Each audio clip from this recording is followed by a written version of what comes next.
Hi, welcome back to my YouTube channel. Thank you so much for visiting again. And today, as I had promised, we are going to talk about data analysis real time using Python in Anaconda and using Jupyter Notebook. Now, let's jump right in.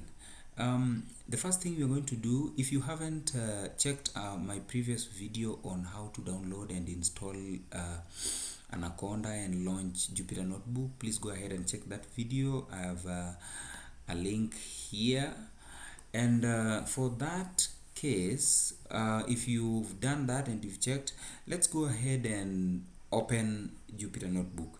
So you will search Jupyter Notebook in your computer. It's here.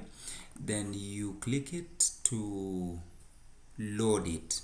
Now Jupyter Notebook opens in a browser. For mine, it opens in Microsoft Edge, and my landing page is here. All these are just folders, nothing to worry about them. The first thing we are going to do, we are going to load data into Jupyter. Then afterwards, we are going to import them into where we'll be doing the analysis. Now, for this case, I'll be using a sample data.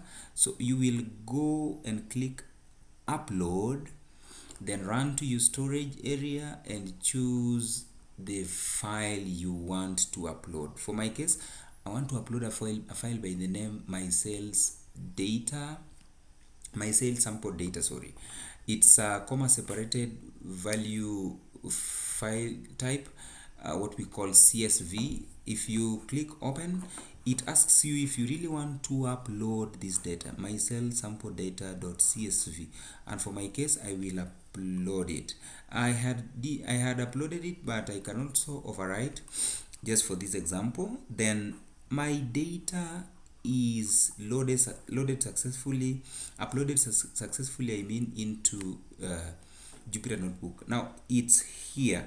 So what I want us to do, we are going to open a new work area where we will be importing it and doing some a little bit manipulation and analysis. Now go to new and click Python 3. It will open an interface which I'll briefly describe as well, so that we also know what we are working on. Now this is the interface for Jupyter Notebook. It has tabs, as you can see, and it has where you can write your codes. Just a quick one on the tabs. We have a file tab here where you can have a new workbook if you want. You can even open another new window, or all the way you can rename, you can save, all the way to where you can download. These are the file types that you can download your workbook into. Now more of that, you can also edit. You can cut, copy cells, you can merge them, you can move cells up and down, you can replace, and here in view we have, you can toggle header and do all that. But again, in insert, you can insert cell above. For example, if you click that, you can insert cell above. If we name this cell 1 and this cell 2, as you can see here, we can move them. You can move cell 2 up or bring cell 2 down as you wish. We have cell operations here. Again, you can use this run button here, or you can run here. You can also choose what you want to run. Do you want to run cells that are above, all that are above, or you just want to run all cells, or you want to run specific cells that you've for example selected?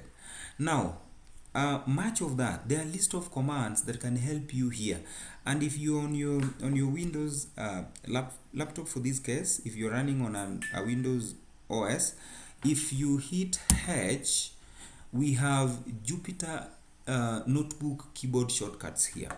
There are quite a number of shortcuts that you can use. I'd leave this that you go and maybe run through them yourself and see which commands will be of use to you now, even as we begin.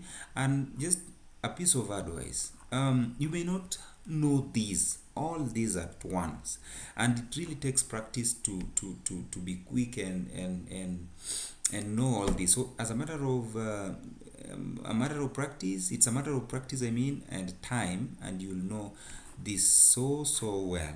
Now let's go and close that, and let's now import data into Jupyter Notebook. I will first of all start by replacing, or rather renaming this to my sales data, and rename. Then let me just delete these and also delete these, sorry, and also delete this. Python, or rather Python, has a list of libraries. Libraries help Python do its work effectively. It's like it's it makes its work easier. For this case, there are two specific libraries that we are going to import into this that are really going to help us. Number one is called pandas. Number two is called numpy. Now pandas works with data manipulation and a lot of data analysis, and numpy works with manipulation of tables and matrices. It's good at that, so it will help us in that, for we are going to need that here. So I want us to import pandas and give it a name as pd. Then we are also going to import numpy as np. Now you can click run here, or on your keyboard you can hit shift enter. Now this indicates that these libraries have been loaded successfully without error into our notebook. Go ahead and now import your data into this notebook. What we are going to do here, I'm going to call my data as df. Df would mean data frame or something, but I'm going to upload it using the pandas pd, or rather my data df is that library. I'm going to call that library to help me bring it here. Pandas pd dot read underscore csv, open bracket. I'm going to pick the name of my data set and put it here in brackets. Let's see, my data was called if you can remember, my data was called my sample data.csv. This is what I'm going to copy, then open brackets here and paste it. Perfect. I'd want us to use a single quotation here and a single quotation here. Now if I hit shift enter, my data has been uploaded here successfully without error. And if you want to confirm that your data has been uploaded successfully, you can see the top 5 we call head. Now if I look at my data frame dot head, in brackets, if I run this, I can see now my data has number 0 to 4. 0 here is a number, 0, these are 5, 0 being one of them. Now we have order date, we have region, we have representative, we have the item, you have the units that were purchased, the unit cost, and then we have the total here. These are sales data of different items, their cost and the total, and the date that they were ordered, and again the region they were going to, and who did the sales. Now you can see the head of your data. If you still don't believe that this is your data or the data you're working on, you can call on the tail of this data. So let's see df dot tail, then that bracket there. If you run this, these are the bottom five people in your data from 38 to 42. This already tells you that you only have 42 observations here. Now quickly, I want us to know an information or the information about my data. So let me say my data frame dot info, just to know the information about this data in bracket. Then I run this. It tells me that I have 43 entries. 43 entries from 0 to 42. Those are 43 entries. We have a total of 7 columns. A total of 7 columns, and that you can see here. We have 1, 2, 3, 4, 5, 6, 7 columns. Now total of 7 columns. We have order date have 43 non-null values. Non-null values here mean that they are not null. They have something. Now, but it's an object because it's a date. Region again is an object. The person's name is a string data. It's an object. Item again is a string data. It's another object. But again, units is an integer. It's a number. 1, 2, 3. That also goes with unit cost, which is also float because it has decimal places. Then we have the total number, which is also an null value, which is an object. We are told that we have 1 float, 1 integer, and 5 objects. Memory that is used for this is 2.5 plus KB. Now that is not all. Still checking on our data to ensure that our data is fine and it's the right data we are working on. Let's run a description of this data. For example, if I say my data frame, just describe this data, and I run this.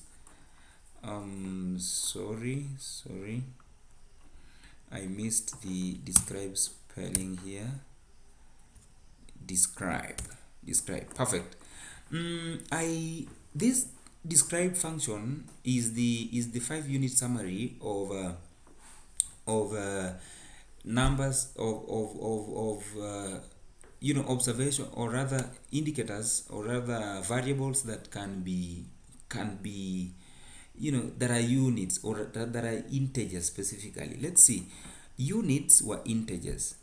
The mean unit was 49. Like generally those who went to buy as an item from the shop picked at an average of 49 each, as in 49 units, each costing an average of 20. I don't know if these are 20 shillings or something. A standard deviation, a mean, the 25th percentile, the 50th percentile, the 75th percentile, the maximum value. Now this would be a very handy one, especially if your employer would, or rather your boss needed a description of data that is quick. This is a very good one. You'd present these and be able to write something about them, and you're good to go. There are still a lot of ways on how to look at your data, and just to ensure that you are working on the right data. Thank you so much. I don't want to bore you with a lot of things, but one final thing, we have this column here written code. Anytime it is code, then we can write or rather type something here. But anytime that it is a markdown, then it changes this to a place where you cannot write. Let me give an example here. If I say this marks the end of our class. If I change this to this, if I change this to markdown, or rather, let me change it to a heading, then it becomes a heading, and when you'll be exporting it, it will come as a heading. Now I will be downloading this, then also availing this data in as a link in in the description section of this video. Kindly check it out, because I'll also upload this specific one for your practice. And if you have data that you'd want to practice alongside this, it's very handy, because we are starting this and we are going to see still the powers of what Python can do, and especially this beautiful interface that we call Jupyter Notebook. Otherwise, thank you for now, and keep subscribing, and let me know if there is anything that is not clear, or anything that you want me to describe well and describe for you, because we are in this and getting this together just to sharpen your skills in data analysis and appreciating what data analysis is all through. Otherwise, thank you so much, and bye bye for now.